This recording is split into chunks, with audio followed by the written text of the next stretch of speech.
Yan, sa mga nagtatanong paano mag-install ng Adobe Photoshop na binigyan ni Sir na crack version. Ito ang setup. I-install natin lang ito. Ready to go. Yan, continue. Wait lang natin yan. Tapos pagkatapos nun, extract natin itong crack fix.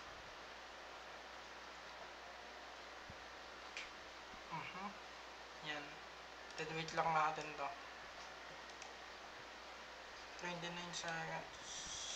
Then check na natin dyan. Then na-install na natin. Search natin Adobe. Ito siya, 2021. Then kailangan nyo dito mag-log in sa Adobe na to bago nyo siya i-X. Wait lang. Ayan. Kasi nakalagin na ako dito, kaya ayun na to. Pag ganito na nagpakita sa inyo, sign out and use a different Adobe ID, it means naka-login na kayo ng account. X nyo lahat lang yun. Then punta kayo crack fix. Ito yung na-extract natin kanina. Ito siya. Then crack fix. Ito yung extract. Kunin nyo to, cut. Pwede nyo rin i-copy. Then punta kayo ng program files. Then Adobe. Then punta kayo dito. Then Control V. Replace nyo. Continue. Then pwede rin naman nyo tong gawin. Adobe.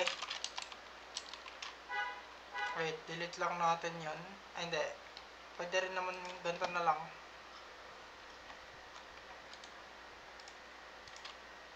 Adobe Photoshop. Search nyo. Yan. Adobe Open File Location. Then Open File Location ulit. Then ito. Then mag-open lang kayo ulit ng bagong file para ma-open nyo yung sa download nyo na yung extract nyo. Then File Explorer. Then Downloads. Then yung extract nyo. Then crack fix ulit. Then crack fix. Kasi kinat ko na yun kanina kaya wala na siya dito. Then ikakopy nyo lang to. Kakopy nyo to. Then ilalagay nyo siya ulit dito. Ayan. Then open natin. Kung kuha na. Adobe.